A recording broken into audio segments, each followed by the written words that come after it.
Welcome students, this is Ayesha Fatima. Welcome to my YouTube channel. तो students, जैसा कि आपको पता है कि हम लोग 11th क्लास की physics Punjab education curriculum training and assessment authority पढ़ रहे हैं और उस न्यू बुक को लेकर हम लोगों ने चैप्टर नंबर 2 स्टार्ट किया हुआ है, फोर्स एंड मोशन, जिसका article elastic collision in one dimension हम लोग पढ़ रहे हैं।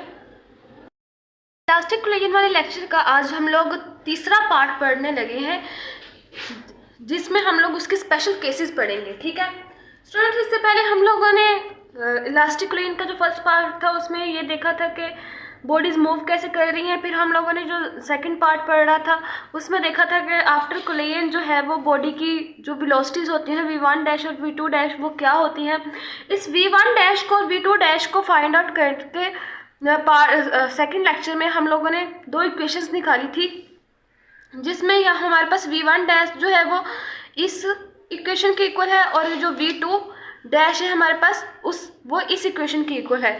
आज भी हम लोग उसके स्पेशल केसेस पढ़ेंगे, जिसमें हमारे पास v1 डैश और v2 डैश, यानी कि इसको हम लोग ने इक्वेशन नंबर 5 का नाम दिया था और इक्वेशन नंबर 6 का नाम दिया था। तो इक्वेशन नंबर 5 और 6 जो है हमारे पास यूज़ होंगी। इससे पहले स्टूडेंट्स हम लोग लेक्चर को स्टार्ट करें, आप लोगों से रिक्वेस्ट है कि प्लीज़ चैनल को सब्सक्राइब कर दें। अगर वीडियो अच्छी लगे तो लाइक करें, शेयर करें, कमेंट्स में ज़रूर बताएं कि आपको लेक्चर कैसा लगा। स्टूडेंट्स, जो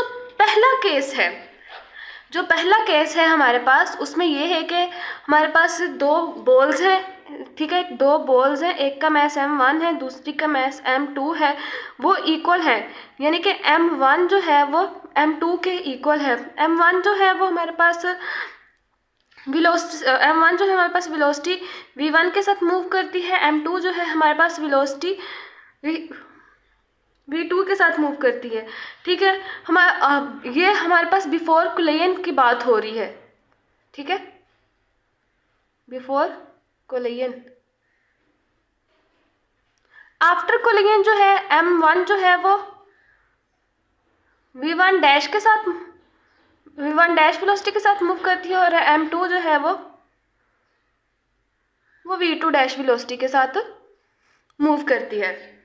अब हमारे पास जो पहला केस है, केस 1, उन्होंने ये कहा है कि m1 एंड m2 इक्वल है। इससे पहले स्टूडेंट्स, अगर आप लोगों ने जो पीछे वाले लेक्चर्स हैं वो नहीं सुने तो आप लोगों से रिक्वेस्ट है कि प्लीज़ वो सुन लें, ताकि आपको इस आज वाले लेक्चर की भी बहुत अच्छे तरीके से समझ आ सके, और उसका लिंक आप लोगों को डिस्क्रिप्शन में मिल जाएगा। ठीक है स्टूडेंट्स, तो कोलिजन के बाद हमारे पास जो m1 थी वो v1 डैश वेलोसिटी के साथ मूव कर रही है और m2 जो है वो v2 डैश वेलोसिटी के साथ मूव कर रही है। हम लोगों ने v1 डैश और v2 डैश फाइंड आउट करनी है कब, किस केस में, जब m1 और m2 जो है इक्वल हो।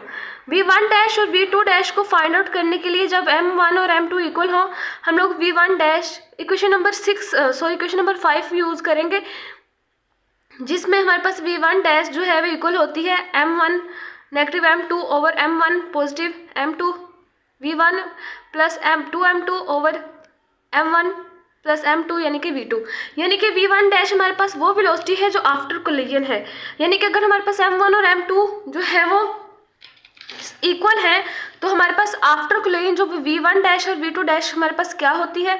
तो हम लोगों ने v1 डैश वेलोसिटी किसके इक्वल होती है, इक्वेशन नंबर 5 में इक्वेशन नंबर 5 थी, और v2 डैश हमारे पास वेलोसिटी जो है वो ये है इसके इक्वल होती है, ये हमारे पास इक्वेशन नंबर 6 थी, जो कि हम लोगों ने प्रीवियस लेक्चर में जो है फाइंड कर दी थी।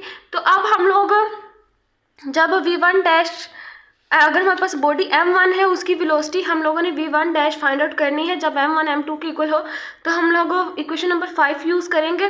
ठीक है, इक्वेशन नंबर 5 हम लोगों ने यूज़ की, तो इस केस में हमारे पास m1 m2 के इक्वल है, तो m1 अगर m2 के इक्वल है तो यानी कि अक्सर स्टूडेंट्स यहाँ पर जहाँ पर m1 लिखा होता है वहाँ पर m2 लिख लेते हैं, और यहाँ पर m2 लिखा होता है वहाँ पर m1 लिख देते हैं। आप लोगों ने ऐसा नहीं करना। m1 अगर m2 के इक्वल है तो यानी कि ये दोनों चीज़ों m1 और m2 m के इक्वल है, तो यहाँ पर m1 और m2 इस इक्वेशन में जहाँ जहाँ लिखा है हम लोग वहाँ m पुट कर देंगे।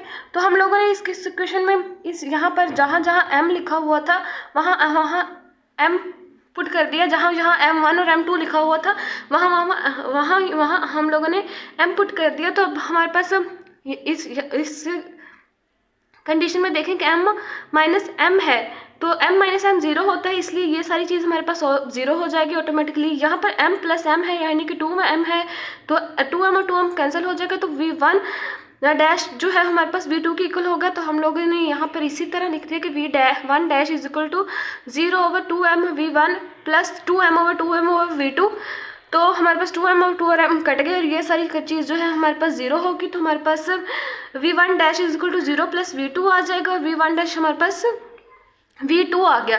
यानी कि हमारे पास जो v1 डैश की जो वेलोसिटी होगी यानी कि कोलिजन के बाद m1 की जो वेलोसिटी होगी वो v2 के इक्वल होगी। m1 की जो v1 डैश की जो वेलोसिटी होगी वो v2 की वेलोसिटी की इक्वल होगी, जो कि m2 की वेलोसिटी है बिफोर कोलिजन। स्टूडेंट्स अब देखें हमारे पास बिफोर कोलिजन जो है हमारे पास m1 की वेलोसिटी ज़्यादा थी और m2 की वेलोसिटी कम है, जिसकी वजह से m1 ने m2 को अप्रोच किया और कोलिजन हुई। फिर कोलिजन के बाद हमारे पास m1 की जो वेलोसिटी है वो कम होगी और m2 की वेलोसिटी जो है वो ज़्यादा होगी। इसीलिए अगर हम यहाँ पर हमारे पास v1 डैश जो है वो हमारे पास v2 के इक्वल आया, यानी कि बिफोर कोलिजन v1 की वेलोसिटी कम थी और आफ्टर कोलिजन जो हमारे पास v1 dash before collision v2 की वेलोसिटी कम थी हमारे पास और आफ्टर कोलिजन v1 डैश की वेलोसिटी कम है, इसलिए v1 डैश जो है हमारे पास v2 के इक्वल आया। अब हम लोग v2 डैश के लिए भी वेलोसिटी कंसीडर फाइंड आउट करेंगे उस केस में जहाँ पर हमारे पास m1 is equal to m2 है। तो velocity of m2 after collision, m2 की जो वेलोसिटी होगी आफ्टर कोलिजन वो क्या होगी। यहाँ पर हम लोगों ने m1 और m2 की वेलोसिटी फाइंड आउट कर लिया। m2 कौन सा था बिफोर कोलिजन और m1 कौन सा था आफ्टर कोलिजन। अब हम लोग m2 जो कि आफ्टर कोलिजन है और m1 जो कि बिफोर कोलिजन है इन दोनों की वेलोसिटीज फाइंड आउट करेंगे। इन दोनों की वेलोसिटीज हम लोगों ने फाइंड आउट कर ली है। तो v2 हमारे पास किसके इक्वल होगा, v2 डैश जो है हमारे पास ये क्वेश्चन नंबर 6 है जो हम लोगों ने पिछले लेक्चर में फाइंड आउट की है। तो v2 डैश हमारे पास 2m over m plus m v1 positive m negative m plus m v2 is equal to v2 dash is equal to 2m over 2m v1 plus positive 2m v1 बन गई है after putting the m in the place of m1 and m2। यानी कि हमारे पास जो v2 dash थी वो इस इक्वेशन की इक्वल थी। v2 डैश जो है हमारे पास 2m1 over m1 positive m2 फिर v1 फिर plus m2 negative m1 over m1 positive m2 फिर v2 के इक्वल थी। अब हम लोगों ने m की वैल्यू पुट कर दी, यानी कि जहाँ पर m1 है और m2 है हम लोगों ने वहाँ पर m पुट कर दिया। तो हमारे पास अब देखें ये 2m है, यहाँ पर m प्लस 2m जो है वो 2m बन गए। तो 2m बन गए तो ये हमारे पास कैंसिल आउट हो गया। यहाँ पर हमारे पास v1 बचा और m नेगेटिव m है, यह हमारे पास 0 आ गया। तो हमारे पास ये सारी चीज़ ये 0 बन जाएगी। तो हमारे पास v2 डैश जो है वो किसके इक्वल आ गया, v1 positive 0 is equal to v2 dash हमारे पास किसके इक्वल आ गया, v1 के। यानी कि हमारे पास जो v2 डैश की यानी कि आफ्टर कोलिजन जो m2 की जो वेलोसिटी होगी वो बिफोर कोलिजन वाली बॉडी m1 की इक्वल होगी, क्योंकि बिफोर कोलिजन m1 की जो वेलोसिटी होती है वो ज़्यादा होती है, इस वजह से वो m2 को अप्रोच कर लेता है और आफ्टर कोलिजन हमारे पास m2 की वेलोसिटी ज़्यादा होती है जिसकी वजह से वो आगे निकल जाता है। तो v2 डैश जो है वो v1 के इक्वल है, ये वाला v2 डैश इस v1 के इक्वल है और ये वाला v1 डैश इस v2 के इक्वल है। तो रिजल्ट में हम लोग कैसे लिखेंगे, रिजल्ट इसका कैसे लिखेंगे, आफ्टर कोलिजन हमारे पास v1 डैश जो है वो v2 के इक्वल है और v2 डैश हमारे पास v1 के इक्वल है। नेक्स्ट जो हमारे पास केस है वो ये है कि हमारे पास अगर m1 जो है अगर एक बॉडी m1 है वो v1 के साथ मूव कर रही है, v1 वेलोसिटी के साथ मूव कर रही है, ठीक है। और जो हमारे पास m2 है वो रेस्ट पर है, m2 हमारे पास रेस्ट पर है, यानी कि m2 की जो वेलोसिटी v2 है वो 0 है बिफोर कोलिजन की बात हो रही है। तो अब कोलिजन तो आफ्टर कोलिजन जो है वो m1 किस वेलोसिटी के साथ मूव करेगा और m2 किस वेलोसिटी के साथ मूव करेगा आफ्टर कोलिजन।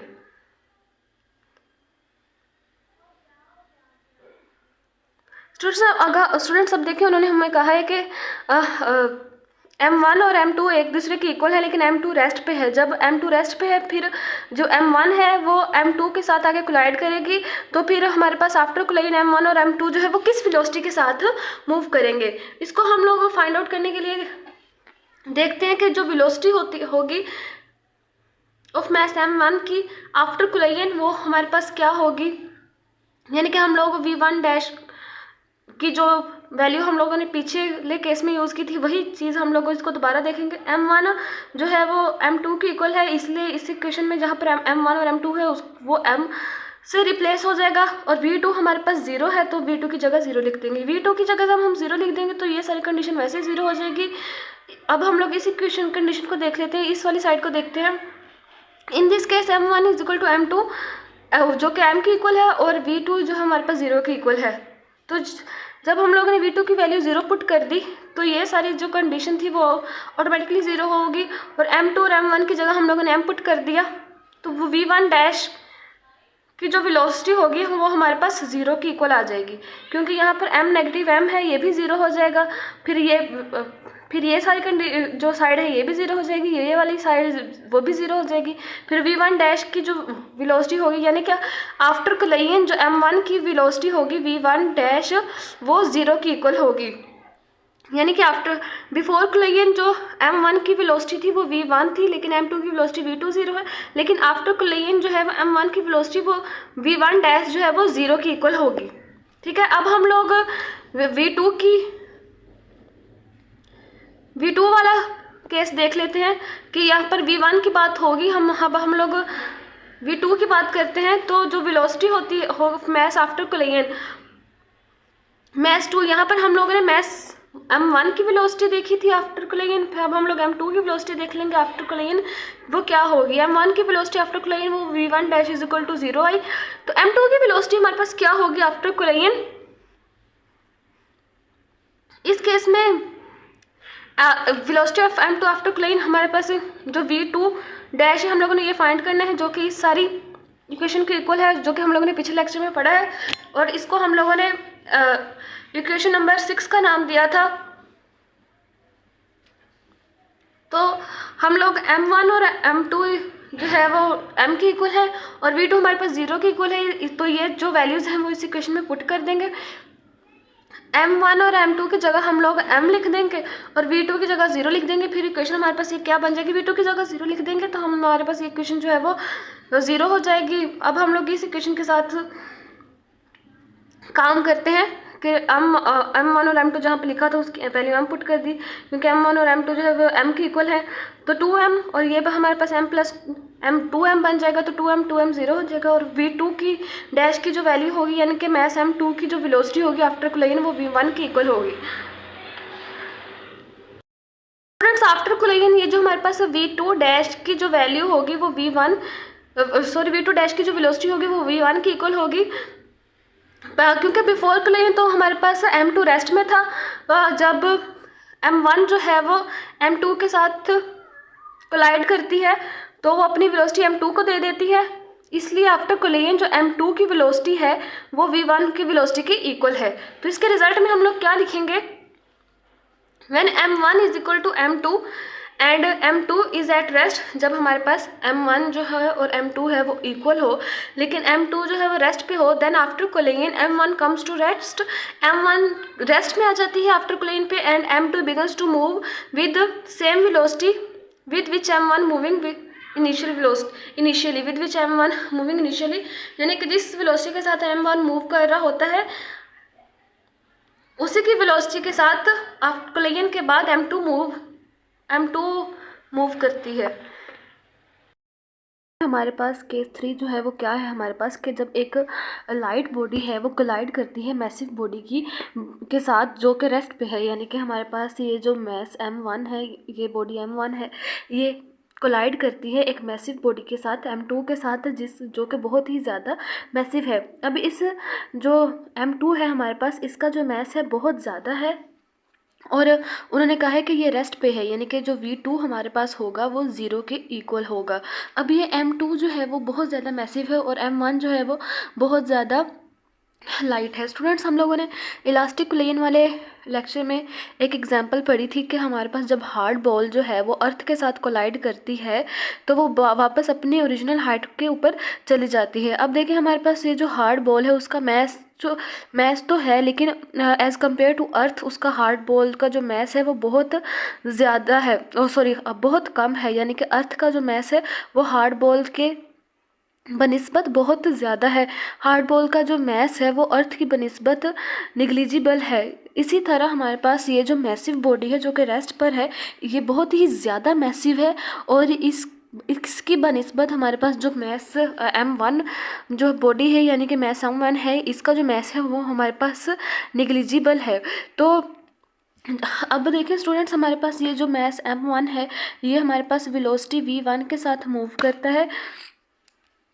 वेलोसिटी V1 के साथ हम मूव करता है M2 की तरफ, लेकिन इसका M2 का जो मैस है वो बहुत ज़्यादा है और मैसिव बोर्ड ये जो M1 है इसका जो मैस है वो निग्लिजिबल है एज़ कम्पेयर टू M2। तो M1 जो है वो जितनी वेलोसिटी के साथ M2 के साथ कोलाइड करता है उतनी वेलोसिटी के साथ बाउंस बैक हो जाता है, यानी कि उतनी ही वेलोसिटी के साथ वापस आता है।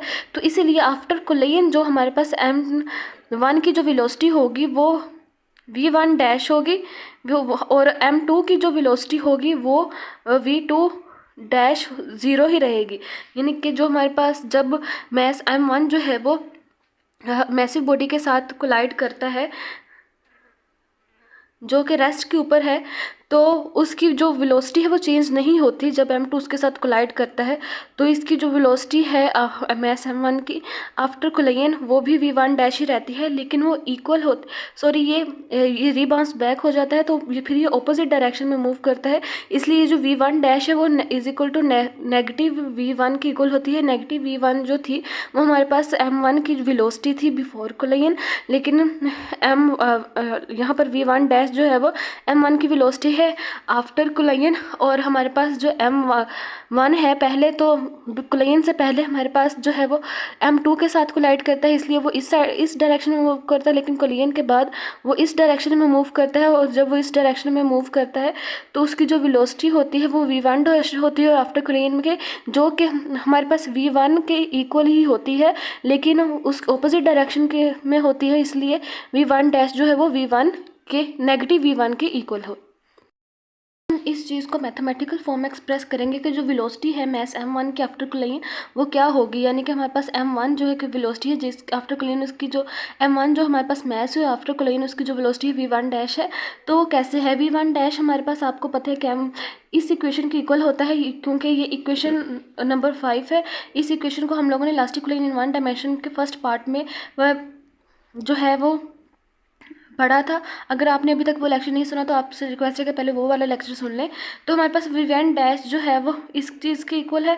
तो अब हमने कहा है कि हमारे पास जो M1 है उसका मैस जो है M2 की बनिस्बत बहुत ही ज़्यादा कम है, इसलिए वो निग्लिजिबल है। लेकिन हम लोग इसको ज़ीरो नहीं लिख सकते क्योंकि मैस बहुत कम है, लेकिन मैस मौजूद है। अगर मैस बिल्कुल भी नहीं होता तो फिर हम लोग ज़ीरो लिख सकते थे M1 की जगह, लेकिन हम लोग M1 को जो है निग्लिजिबल कर देंगे। तो इन दिस केस जो हमारे पास V2 है यानी कि M2 की जो वेलोसिटी है वो ज़ीरो है, V2 is equal to zero है। M2 जो है वो रेस्ट पे है और M2 का जो मैस है वो बहुत ही ज़्यादा ग्रेटर है M1 से। यहाँ पर 2 दफ़ा ग्रेटर का साइन इसलिए लगाया क्योंकि M2 का जो मैस है वो M1 से बहुत ही ज़्यादा ग्रेटर है। तो इसलिए M1 can be neglected as compare to M2। हमारे पास M2 का जो मैस है बहुत ज़्यादा है, इसलिए हम लोग M1 को निगलेक्ट कर देंगे। M2 को निगलेक्ट करने के बाद और V2 को ज़ीरो की इक्वल रखने के बाद इस क्वेश्चन में हम ये क्वेश्चन हमारे पास कैसे आ जाएगी। जब भी हम लोग किसी चीज़ को निगलेक्ट करते हैं तो फिर हमारे पास इक्वेशन ये इक्वल की जगह हमारे पास अप्रोक्सीमेटली इक्वल का साइन आ जाता है। फिर हम लोग इसको अप्रोक्सीमेटली इक्वल लिखेंगे। M1 को निगलेक्ट कर दिया, यहाँ पर भी M1 को निगलेक्ट कर दिया तो यहाँ पर नेगेटिव M2 ओवर M2 आ गया V1। फिर हमारे पास जो M2 और यहाँ पर M1 को निगलेक्ट किया तो हमारे पास 2M2 ओवर 2M2 आ गया। हमारे पास V2 हमारे पास ज़ीरो की इक्वल है, इसलिए ये सारी चीज़ जो है वो ज़ीरो हो जाएगी। और हमारे पास ये पॉजिटिव M2 है, ये नेगेटिव M2 है, ये कैंसिल आउट हो जाएंगे। तो V1 डैश जो है वो नेगेटिव V1 के इक्वल आ जाएगी v1 डैश जो है वो नेगेटिव अप्रॉक्सीमेटली इक्वल होगी नेगेटिव v1 की। तो स्टूडेंट्स मैंने आपको अभी यही समझाया है कि v1 डैश जो है वो नेगेटिव v1 की इक्वल क्यों होती है। इस तरह हमारे पास अगर हम लोगों ने v2 डैश निकालनी है, यानी कि जो हमारे पास मास m2 है उसकी वेलोसिटी निकालनी है आफ्टर कोलिजन, तो हम वो भी हम लोग इक्वेशन नंबर 6 से निकालेंगे, जो कि हम लोगों ने लास्ट कोलिजन 1 डायमेंशन से लिखी कि v2 डैश जो है वो यानी कि जो कि मास की वेलोसिटी है आफ्टर कोलिजन, तो वो इस इक्वेशन के इक्वल है। तो फिर इस इक्वेशन में हम लोग m1 को निगलेक्ट कर देंगे और v2 की जगह 0 पुट कर देंगे, तो हमारे पास v2 डैश जो है वो किसकी इक्वल आएगा, तो वही चीज़ हम लोग पढ़ते हैं। अब देखें इन दिस केस, अब हमारे पास जो वेलोसिटी होगी मास m2 की आफ्टर कोलिजन वो क्या होगी, v2 डैश, ये हमारे पास इक्वेशन होगी। इसमें in this case v2 is equal to 0 और m2 जो है वो ग्रेटर है m1 से, इसलिए m1 can be neglected as compare to m2। m1 को हम लोग निगलेक्ट कर देंगे और v2 की जगह 0 लिख देंगे। तो v2 की जगह 0 लिख दी तो ऑटोमेटिकली ये सारी चीज़ 0 हो जाएगी। लेकिन यहाँ पर देखिए m1 भी निगलेक्ट हो जाएगा, ये वाला भी m1 भी निगलेक्ट हो जाएगा, तो 2/m2 आ जाएगा और साथ है इसके v1। अब देखिए ये m2 जो है वो बहुत ज़्यादा मैसिव बॉडी है, मैसिव मैस है हमारे पास। अब देखें ये जो मैसिव मैस यानी कि ये मैस की बहुत ज़्यादा बड़ी वैल्यू है, लेकिन ये ओवर में आ गई तो ये ऊपर जाएगी, तो हमारे पास ये सारी इक्वेशन भी 0 हो जाएगी। तो हमारे पास इसलिए v1 डैश जो है वो अप्रोक्सीमेटली इक्वल है 0 के, यानी कि v2 डैश जो है वो अप्रोक्सीमेटली इक्वल है 0 के। तो स्टूडेंट हम लोगों ने अभी यही पढ़ा है कि जो v2 डैश है वो 0 के इक्वल होता है, क्योंकि m1 का जो मैस होता है वो बहुत ही ज़्यादा लाइट होता है, इसलिए जब वो m2 के साथ कोलाइड करती है, जिसका m2 का मैस जो बहुत ज़्यादा मैसिव है m2 मैस, तो वो उसके साथ जब कोलाइड करती है तो उसके मैस पर या उसकी वेलोसिटी पर कोई फ़र्क नहीं पड़ता। तो v2 डैश जो कि m2 की वेलोसिटी है आफ्टर कोलिजन वो भी 0 की इक्वल आएगी। तो इसके रिजल्ट में हम लोग क्या लिखेंगे कि after collision m2 remains at rest, यानी कि हमारे पास जो m2 जो कि बहुत ज़्यादा मैसिव बॉडी है वो रेस्ट पर रहेगी, वाले m1 जो हमारे पास m1 है वो बाउंस बैक हो जाएगा, यानी कि बिफोर कोलिजन वो m2 की तरफ मूव करता है और कोलिजन के बाद वो उसी जितनी वेलोसिटी के साथ उसने m2 की तरफ मूव किया उतनी वेलोसिटी के साथ फिर वो बाउंस बैक हो जाएगा with same velocity as before collision, जैसे जितनी वेलोसिटी उसकी बिफोर कोलिजन थी और m1 की उतनी ही वेलोसिटी उसकी आफ्टर कोलिजन में होगी। स्पेशल केस है उसमें ये कहा गया है कि जब एक मैसिव बॉडी जो है लाइटर स्टेशनरी बॉडी के साथ कोलाइड करती है तो क्या होता है। स्टूडेंट्स अब देखें हमारे पास ये एक मैसिव बॉडी है और ये एक लाइटर बॉडी है, यानी कि जब हमारे पास m1 है ये एक मैसिव बॉडी है और बहुत ही ज़्यादा मैसिव है बनिस्बत m2 से, ठीक है। तो जो मैसिव बॉडी है वो वेलोसिटी v1 के साथ मूव करती है, लेकिन जो हमारे पास लाइटर बॉडी है और जो लाइटर बॉडी जो स्टेशनरी बॉडी है हमारे पास वो रेस्ट पे है, इसलिए हम लोग कह रहे हैं कि जो v2 है हमारे पास वो 0 के इक्वल है, यानी कि जो बिफोर कोलिजन m2 की जो वेलोसिटी है वो v2 वो 0 के इक्वल है, क्योंकि जो m2 है वो रेस्ट पर है, ठीक है। तो आफ्टर कोलिजन के बाद जो मैसिव बॉडी है उसकी वेलोसिटी जो है वो v1 डैश हो जाएगी और m2 जो कि लाइटर स्टेशनरी बॉडी है उसकी जो वेलोसिटी है वो v2 डैश हो जाएगी, लेकिन v1 डैश होगी अगर हमारे पास ये जो मैसिव बॉडी है वो लाइटर बॉडी के साथ कोलाइड करेगी। तो कोलिजन के बाद जो मैसिव बॉडी है उसकी वेलोसिटी में कोई चेंज नहीं आएगा, यानी कि आफ्टर कोलिजन उसकी वेलोसिटी v1 डैश है तो वो v1 के इक्वल होगी, यानी कि बिफोर कोलिजन m1 की जो वेलोसिटी थी आफ्टर कोलिजन भी उसकी वेलोसिटी वही होगी m1 की। लेकिन जो m2 है उसकी तो जो वेलोसिटी है हमारे पास वो कितनी होगी, जब इतनी ज़्यादा मैसिव बॉडी उसके साथ कोलाइड करेगी तो जो m2 की जो बॉडी वेलोसिटी होगी, यानी कि जो v2 डैश होगी वेलोसिटी आफ्टर कोलिजन वो हमारे पास कितनी होगी, वो हमारे पास 2v1 की इक्वल आ जाएगी, 2v1 की इक्वल आ जाएगी, यानी कि उसकी वेलोसिटी जो है ज़्यादा हो जाएगी, क्योंकि हमारे पास जो m1 है उसकी जो वेलोसिटी है बहुत ज़्यादा थी, उसके मैस बहुत ज़्यादा था, जो m2 जो था उसका मैस लाइटर था और m2 का मैस बहुत ज़्यादा मैसिव होने की वजह से जो है वो m2 जो है वो ट्वाइस वेलोसिटी के साथ बाउंस ऑफ यानी कि आगे तरफ मूव करना शुरू कर देगा। पहले इसकी वेलोसिटी जो थी वो v2 थी। अब देखें हमारे पास m1 जो है वो इतना ज़्यादा मैसिव है m1 कि उसकी जो हमारे पास मैस है बहुत ज़्यादा है, और M2 का जो मैस है वो M1 की बनिस्बत हम लोग निगलेक्ट कर सकते हैं। केस नंबर 3 में हम लोगों ने M1 को निगलेक्ट किया था क्योंकि M1 लाइटर था और M2 बहुत ज़्यादा मैसिव था। केस 4 में हम लोग M2 को निगलेक्ट करेंगे क्योंकि M1 बहुत ज़्यादा मैसिव है और M2 लाइटर है। तो हमारे पास जो मैस M1 है उसकी जो वेलोसिटी V1 डैश है वो V1 की इक्वल कैसे आई। V1 डैश को हम लोग कैसे फाइंड आउट कर सकते हैं। V1 डैश को फाइंड आउट करने के लिए यानी कि वेलोसिटी ऑफ मैस M1 यानी कि हमारे पास M1 की जो वेलोसिटी है आफ्टर कोलिजन उसको फाइंड आउट करने के लिए हमारे पास ये इक्वेशन नंबर 5 पे इस्तेमाल करते हैं, जिसको हम लोगों ने elastic collision in one dimension वाले लेक्चर में फाइंड आउट किया था और इक्वेशन नंबर 5 का नाम दे दिया था। M2 हम लोग निगलेक्ट कर सकते हैं। M2 क्योंकि M2 का जो मैस है बॉडी M2 जो है वो बहुत ही ज़्यादा स्मॉल है एज़ कम्पेयर टू M1, तो M2 हमारे पास निगलेक्ट हो जाएगी। V2 हमारे पास 0 है, तो हम लोग यहाँ पर लिख देंगे कि in this case V2 is equal to 0 and since M1 जो है वो हमारे पास बहुत ही ज़्यादा मैसिव है एज़ कम्पेयर टू M2, तो हमारे पास M2 जो है हमारे पास निगलेक्ट हो जाएगी एज़ कम्पेयर टू M1। तो हमारे पास जब हम लोगों ने M2 को भी निगलेक्ट कर दिया, इस M2 को भी निगलेक्ट कर दिया, ठीक है, तो V1 फिर हम लोगों ने इस 2 को भी M2 को भी निगलेक्ट कर दिया और इस M2 को भी जो है निगलेक्ट कर दिया। ये V2 हमारे पास 0 है, इसलिए ये वाली सारी टर्म 0 हो जाएगी। इसको तो हम लोगों ने आगे नेक्स्ट देखना ही क्या है, क्योंकि V2 हमारे पास 0 है तो ये सारी टर्म निगलेक्ट हो जाएगी। तो ये वाली जो टर्म है हमारे पास जब M2 और ये वाला M2 निगलेक्ट हो जाएगा तो M ओवर M V1 आ जाएगा। तो हमारे पास अब जब एक चीज़ निगलेक्ट हो रही हो तो फिर हमारे पास ये जो इक्वल का साइन होता है वो अप्रॉक्सीमेटली इक्वल में कन्वर्ट हो जाता है। फिर हमारे पास जो V1 डैश है वो अप्रॉक्सीमेटली इक्वल आ जाएगी M1 और M1 V1 प्लस 0। तो हमारे पास ये M1 कट गया, तो V1 डैश जो है वो अप्रॉक्सीमेटली इक्वल होगा V1 के, यानी कि कोलिजन के बाद जो M1 की वेलोसिटी होगी जो कि बहुत ही ज़्यादा मैसिव बॉडी है वो उतनी ही होगी जितनी कोलिजन से पहले थी। तो हम लोग कह सकते हैं V1 डैश और जो है वो अप्रॉक्सीमेटली इक्वल है V1 के। इसीलिए स्टूडेंट्स हम लोगों ने यहाँ पर V1 डैश जो है वो V1 के इक्वल लिखा था, अप्रॉक्सीमेटली इक्वल। V1 डैश जो है वो अप्रॉक्सीमेटली इक्वल है V1 के। हमारे पास velocity of mass M2 after collision, velocity of mass M2 को आफ्टर कोलिजन फाइंड आउट करने के लिए हम लोगों ने ये इक्वेशन फाइंड आउट की थी, जिसको हम लोगों ने इक्वेशन नंबर 6 का नाम दिया था इलास्टिक कोलिजन वन डायमेंशन में।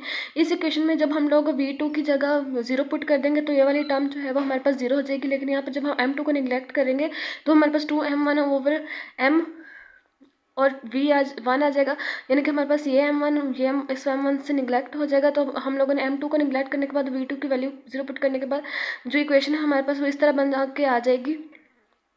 ये हमारे पास इक्वेशन इस तरह बन के आ गई। हमारे पास M1 जो है M1 से कैंसिल आउट हो जाएगा, तो V2 डैश जो है वो हमारे पास फिर अप्रॉक्सीमेटली इक्वल हो जाएगा। हमारे पास यहाँ पर भी अप्रॉक्सीमेटली इक्वल होगा, क्योंकि जब वन टर्म निगलेक्ट हो रही हो तो जो इक्वल का साइन है वो अप्रॉक्सीमेटली इक्वल से जो है वो रिप्लेस हो जाता है। तो फिर हमारे पास जो V2 जो डैश होगी यानी कि M2 की जो वेलोसिटी होगी आफ्टर कोलिजन से वो 2VI की इक्वल होगी, यानी कि हमारे पास अगर हमारे पास जो M1 था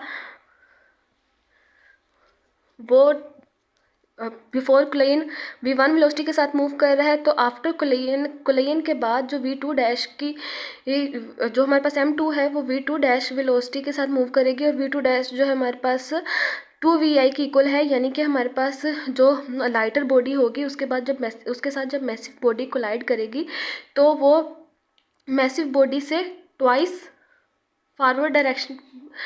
बाउंड ऑफ करेगी फॉरवर्ड डायरेक्शन में, यानी कि उसकी जो वेलोसिटी होगी वो अप्रोक्सीमेटली ट्वाइस होगी the velocity at the incident body. ठीक है,